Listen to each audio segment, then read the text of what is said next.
फिर सवेरा होते ही राजा ने स्वजनों समेत सभा में बैठकर सबसे अपने व्रत का हाल और स्वप्न का हाल बताया और आज्ञा दी कि जेल में पड़े दोनों वैश्यों को छोड़ दो। राजा के यह वाक्य सुन दोनों वैश्यों को जेल से निकाल राजा के सामने लाकर वे लोग कहने लगे, लीजिए दोनों वैश्यों की बेड़ी अलग कर ले आए हैं। फिर दोनों वैश्यों ने राजा चंद्र को नमस्कार करके पहले चित्र को याद कर भय से व्याकुल होकर बोल ना सके। राजा ने उन दोनों को देखकर आदर समेत बोले कि भाग्यवश तुम्हें महादारुण दुख प्राप्त हुआ है, अब तुम्हें कोई डर नहीं है। फिर उनकी बेड़ियां काटकर हजामत बनवाई, वस्त्र आभूषण देकर राजा ने उन्हें संतुष्ट किया तथा जितना धन पहले ले लिया था उसको दूना करके दिया और कहा, हे महाजनों, अब अपने घर को जावें। राजा को प्रणाम कर दोनों वैश्य बोले, अब आपकी कृपा से चले जाएंगे। यह कहकर ससुर दामाद दोनों वैश्य अपने घर चल दिए।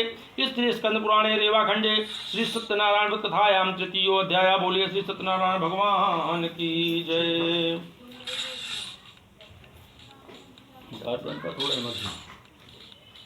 डाले आएगा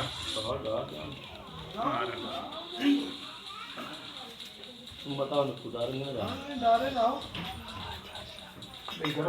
महाराज कोई बात नहीं, हम भैया जनते उनसे कोई लेना देना नहीं, एक दीपक जलना चाहिए। नहीं जला देना, हाँ जला दो तो ये लो। ठीक है, ये लो माचिस लो भाई। अथ चतुर्थो अध्याय प्रारंभ। बोलिए श्री सत्यनारायण भगवान की जय। सूर्य कहने लगे, हे ऋषियों, शंख नहीं बजाओगे ये बार बजा देंगे। शंख नहीं, ये 3 अध्याय देंगे। हाँ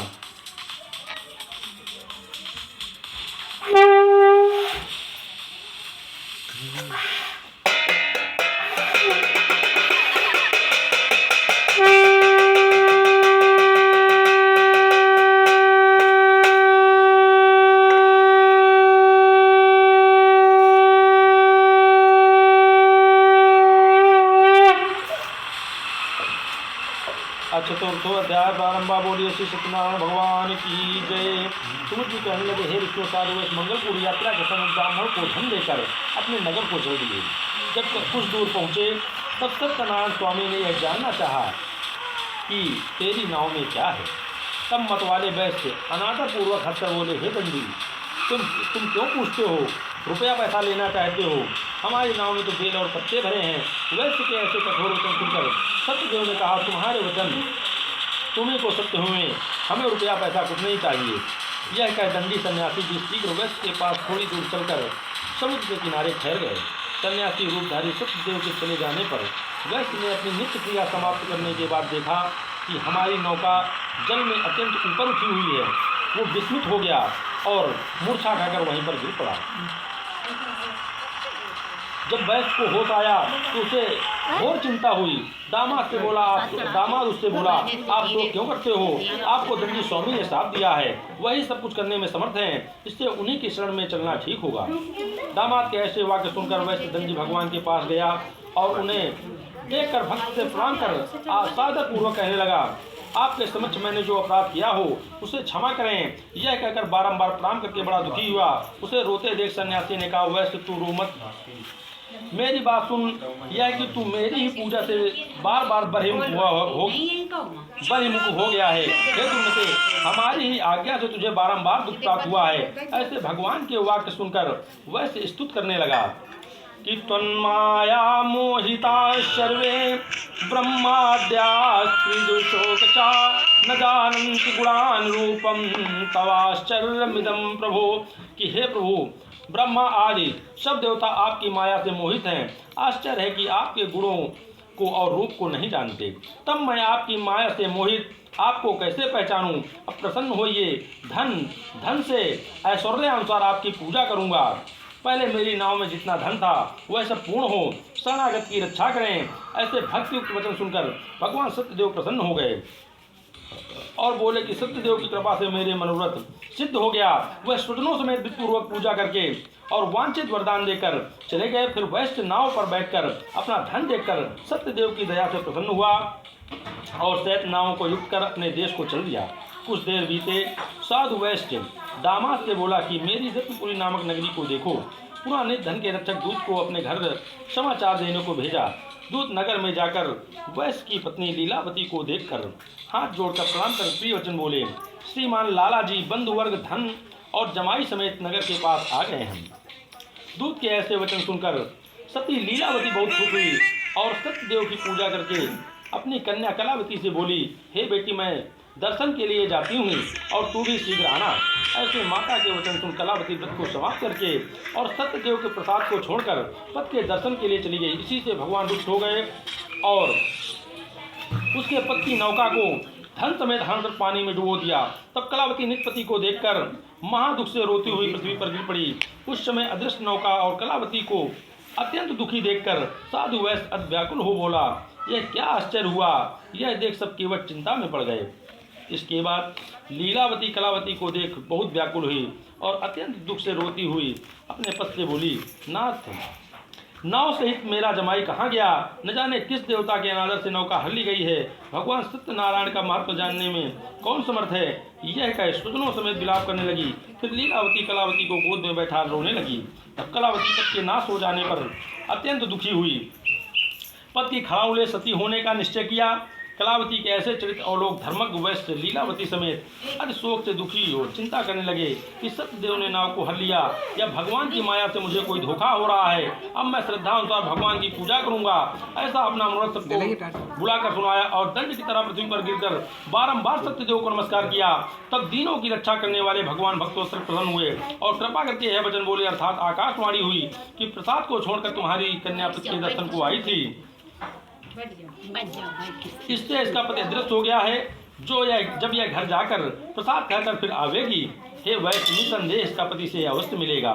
जब कलावती ने ऐसी आकाशवाणी सुनी, कलावती ने शीघ्र ही घर जाकर सत्यदेव स्वामी को प्रणाम कर प्रसाद खाया और फिर जब लौट कर वहाँ गई तो अपने पति के दर्शन पाए।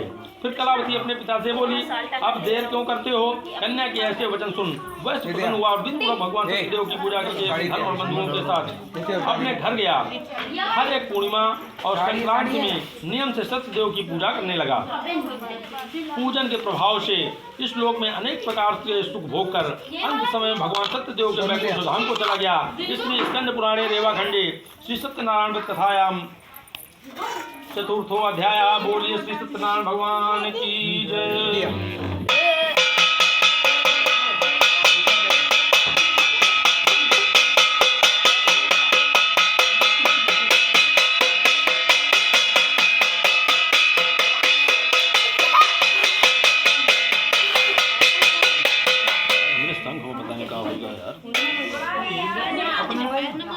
नहीं, वो तो और बाजी से आएगा।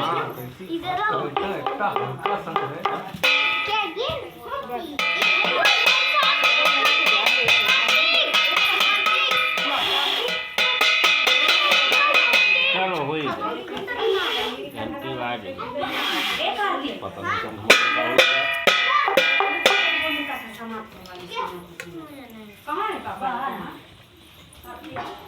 जैसे राजेश चट्टू आज के शंख बजा पावत रहे तो हम नहीं बजा पावे। राजेश चट्टू दांत है शंख नहीं बजा पावत आजकल। हमका शंख वाला एक आदमी रखा करो बाकी लावे थे इधर हो का होगी वो डिब्बा।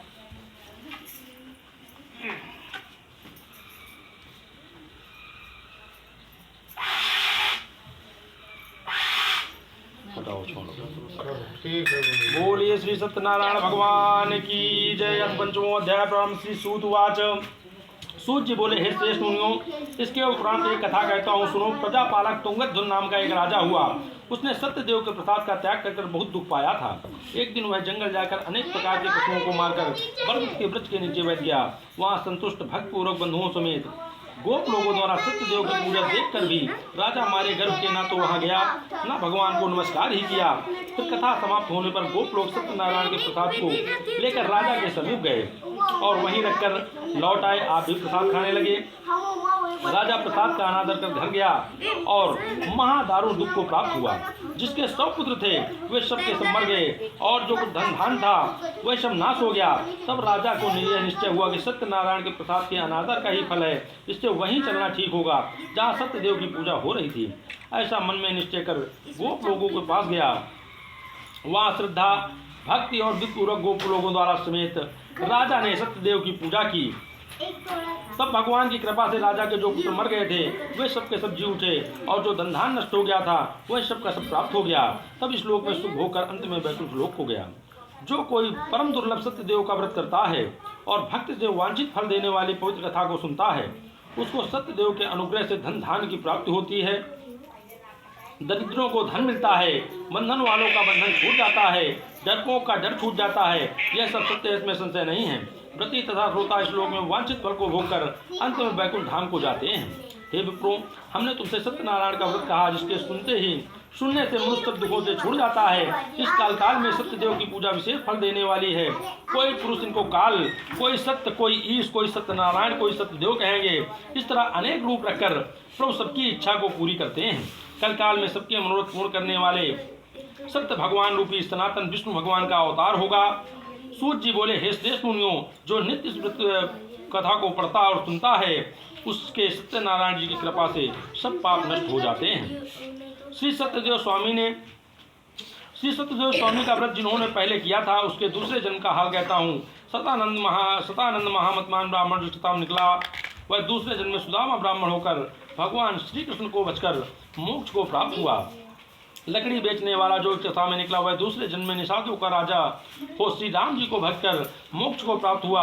उल्कामुख राजा दूसरे जन्म में राजा दशरथ हो श्री रंगनाथ जी की पूजा करके वैकुंठ धाम को गए। साधु वह धर्मांश प्रतिज्ञा मूर्त हो रानी समेत आरा से पुत्र का शरीर काट विप्र रूपधारी कृष्ण को देकर मोक्ष को प्राप्त हुए। जिस कथा में तुंगध्वज हुए वो दूसरे जन्म में महाराज मन हुए और सबको भक्त बनाकर अंत में वैकुंठ लोक को गए।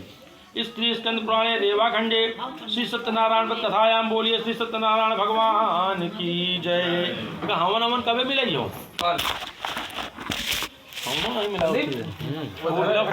जवा थोड़ा कम कर ली नो जवा ज्यादा है मैं थोड़ी तिल मिलाओ काले तिल हवन सामग्री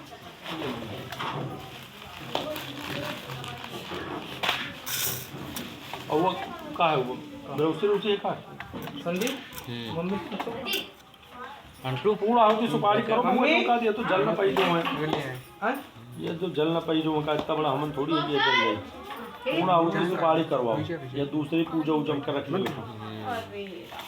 दूसरे पूजा